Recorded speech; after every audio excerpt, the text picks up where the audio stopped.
Hello, you. You're listening to A History of Italy.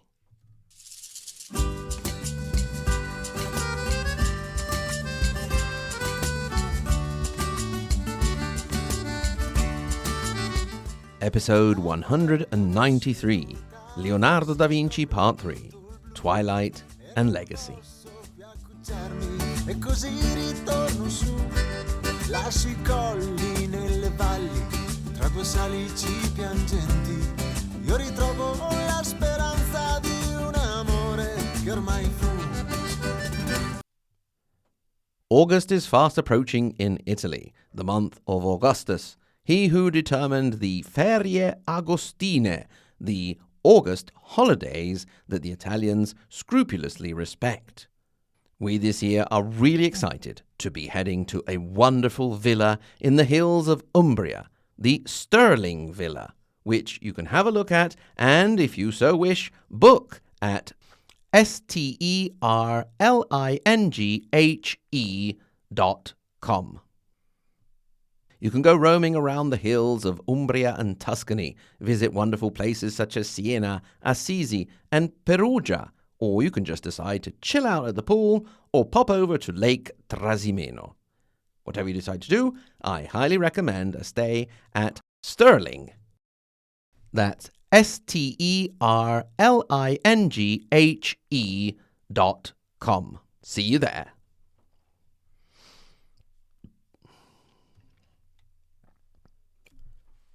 I was born in 1977 in a small town known as Gagliate in the province of Novara in the northwestern region of Piedmont. The following year, and around an hour away, a group of scientists gathered. The way the story is developing, you may think that the two things are related. They're not. I just happened to be in the general area, attempting to learn to use a potty, while the scientists embarked on a more complicated endeavor. They were attempting to determine how the image of a tortured man, which was barely visible on a long piece of cloth, had been created. The piece of cloth was, and is of course, one of the most famous relics in the history of Christianity, the Holy Shroud of Turin. This is the cloth that the body of the dead Jesus Christ was supposed to have been wrapped in after he was taken down from the cross. The dirt, sweat, and blood from the body then created an image of the crucified Saviour on the fabric. The team of scientists known as STURP, the Shroud of Turin Research Project, thought they would either find that the image had been created by human blood and sweat or had been painted on the fabric, making it an elaborate hoax. The first results were that it was neither. There were very vague traces of paint in the fabric, but not enough to justify a whole painting. What's more, if paint had been used on the shroud, it would have been absorbed through a capillary action into the fabric, but the image was only on the surface. Was it then the image of a real man who had left his imprint? There were various problems with that too, starting from the fact that blood would have also been absorbed in the fabric. Another, for example, was that the back image and front image were not the same height, and not being a doctor or a scientist, I'm assuming at the same time that one cannot have a different height if seen from front and back. Also, the proportions are not right. If you do a little experiment of painting your face in some way and then wrap a flat piece of fabric around your head, you will observe that the resulting image doesn't have the proportions of your actual face and head, but is elongated. So, how was the image made? Was it perhaps burned on? Further experiments showed that this was not the case either. So again I ask you, how was the image made? In 1898, during an exhibition, the shroud was shown to the public and, for the first time, a photograph was taken. When the photographer, Secondo Pia, developed the photo, he almost felt faint. The vague image of the man on the cloth had turned into a very clear, distinct image. It was almost as if the shroud were acting as a photographic negative. Could it have been a hoax created after the invention of photography, despite the fact that people had seen and described it for centuries already? it became imperative to try and understand how old the shroud actually was. A decade would pass after the 1978 STURP project before the church, who now own the relic after a donation from the House of Savoy, gave permission for a small square to be cut from the top left-hand corner, divided into 3, and sent to 3 different labs for carbon dating. The results shocked the religious world and caused controversy that lasts to this day. The process placed the origin of the shroud between 1260 and 1390. So not a 19th century hoax, but a medieval one. Now, you are well aware, my dear constant listener, that people in the Middle Ages didn't go around snapping pics, but there had been experiments ever since the 400s BC with the camera obscura, a sort of very primitive system to fix an image on a support. A researcher by the name of Nicholas Allen has tried to recreate a shroud-like image using a camera obscura and a dummy, projecting the image onto a cloth imbued with silver sulphate. He managed to pull it off, and since then has been hoping against hope for the church to allow the shroud to be analyzed for traces of silver sulphate. Permission so far has not been granted. The church's official position is to neither confirm nor deny the authenticity of the shroud as a relic. The mystery continues. What we do know is that a relic that was claimed to be the Holy Shroud, one of 4 in circulation at the time, was purchased in 1453 by Louis of Savoy from the last remaining member of the House of Descharnay, who had fallen on hard times. Owning relics was very important in the Middle Ages, not only because they sincerely believed that they had the power to heal and grant prayers, but also for the prestige and earning potential they had. Pilgrims coming to visit a relic would often, willing or not, make donations and contribute to local businesses. The Savoy shroud had that effect, but rumors also quickly spread that it was a crudely painted fake. Then, it disappeared from circulation. When it reappeared between the 14 and 1500s, it had changed and looked as it does today. So this begs the question: who was around in that period who could have knowledge of the concept of the camera obscura, human anatomy, chemistry, painting, and various other fields of knowledge?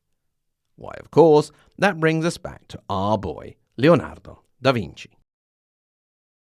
There is no written proof anywhere that Da Vinci had anything to do with this sort of hoax. The fact that he was alive at the time, of course, proves nothing at all. Having said this, it was not the sort of thing that one would have wanted to advertise. Leonardo himself never wrote about it, but having always had the intention of publishing his writings, he was also very careful not to write anything that could openly criticize the church or could be considered heretical or blasphemous. He could certainly have had contact with Savoy, neighbors to the Duchy of Milan, and may also have visited as he was touring for Cesare Borgia. As you can see, there are very few certainties in the whole matter. We do know that Leonardo was in Milan in the 1480s as a sort of court entertainer, inventor, architect, engineer, and of course, painter. One of the first commissions he got from the de facto Duke of Milan, Lodovico Sforza il Moro, was to paint his lover, Cecilia Gallerani, which Leonardo did, along with an ermine, and that little portrait now hangs in a gallery in the lovely city of Krakow, which I highly recommend visiting, and not just the painting. Of course, we all have an obligation to visit Auschwitz, but make sure you also get to see the fascinating salt mines.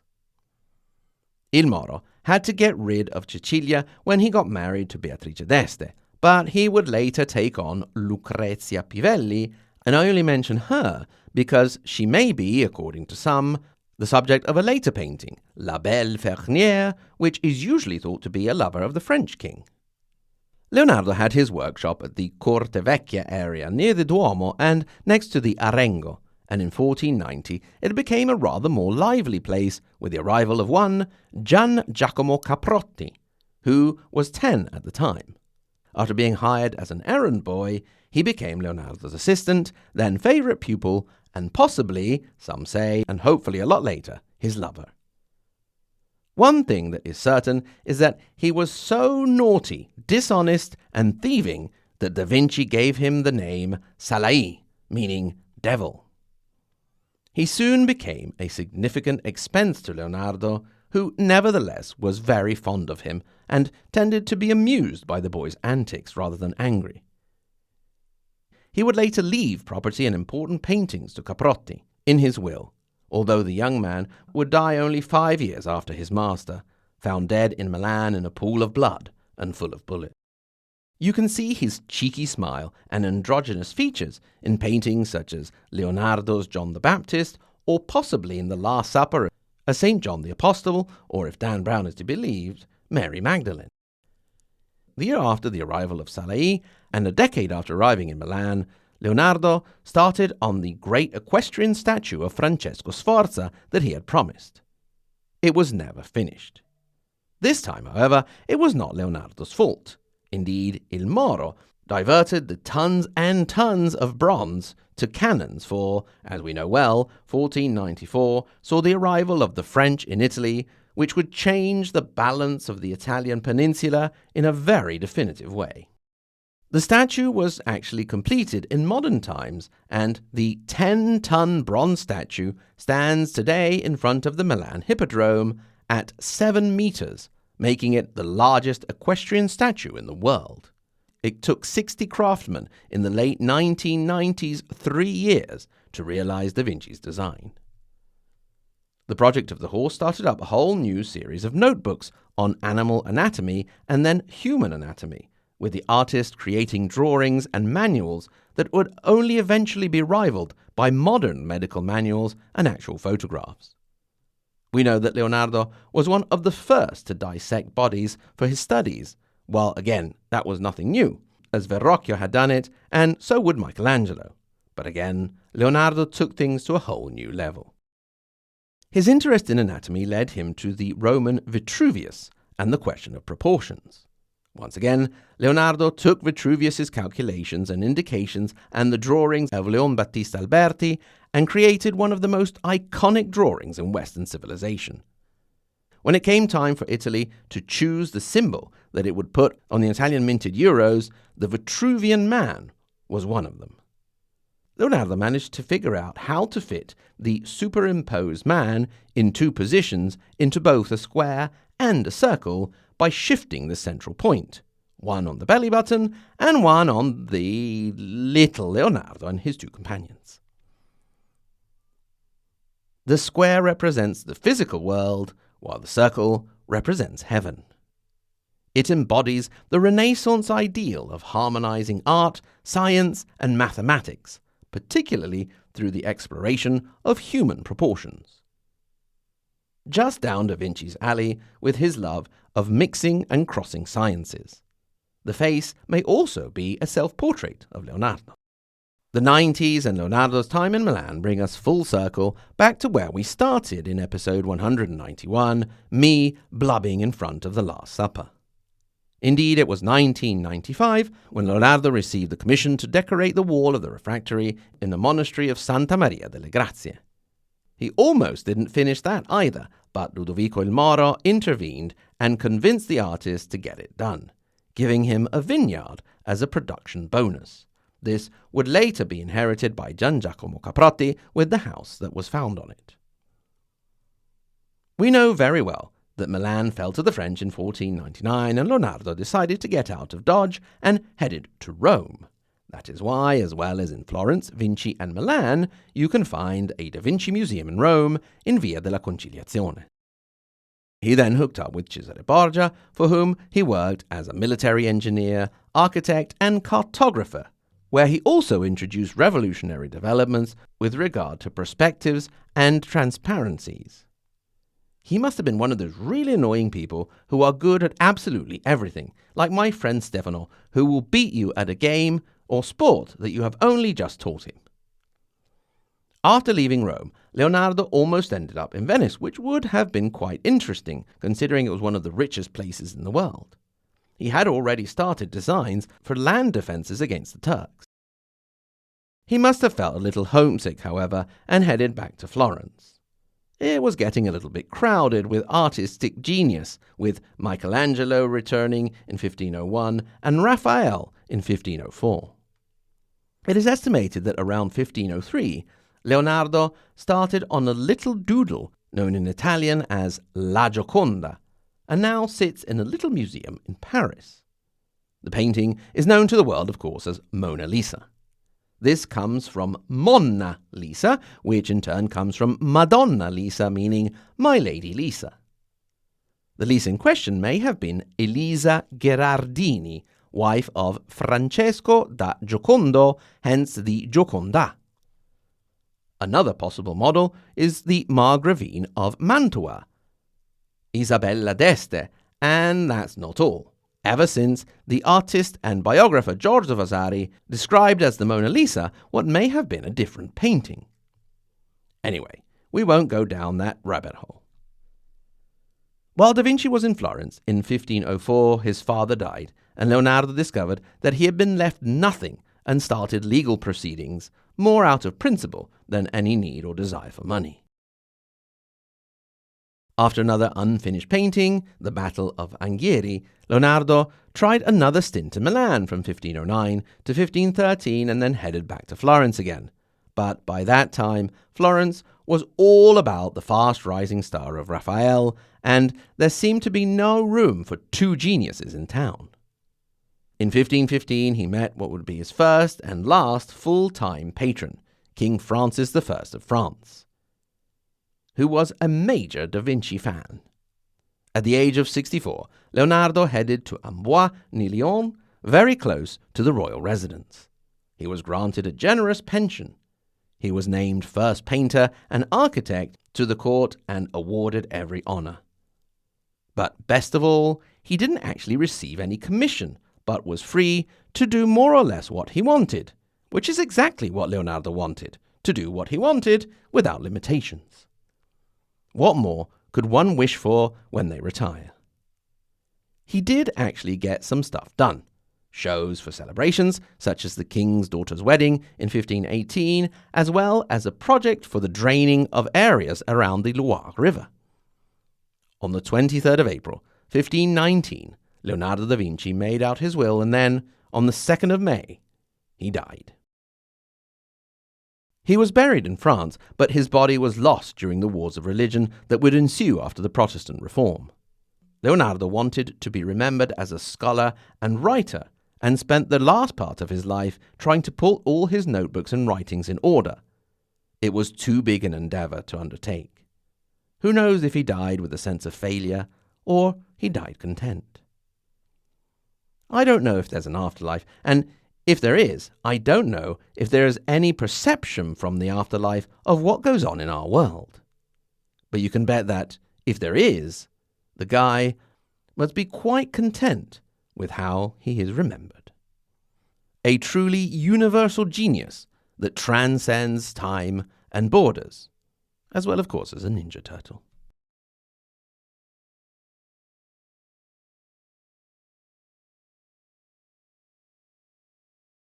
Thank you very much for listening.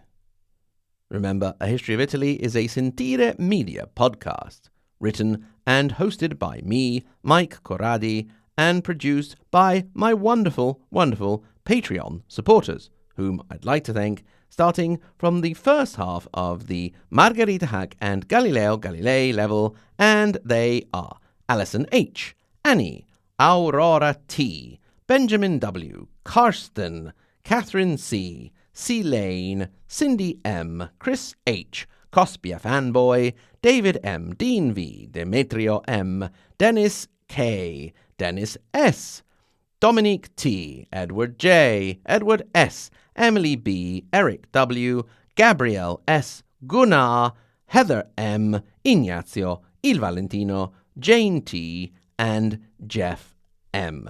And of course, we cannot forget the tippy-top Maria Montessori and Dante Alighieri level Lisa K., Peter W., David L., David C., Sen, David A., Karen D., Bridget, Dallas, Joseph, Stephen, and Julian. Thank you, one and all. If you'd like to get in touch, please do so. hello@ahistoryofitaly.com or follow us on Twitter, Instagram, or Facebook.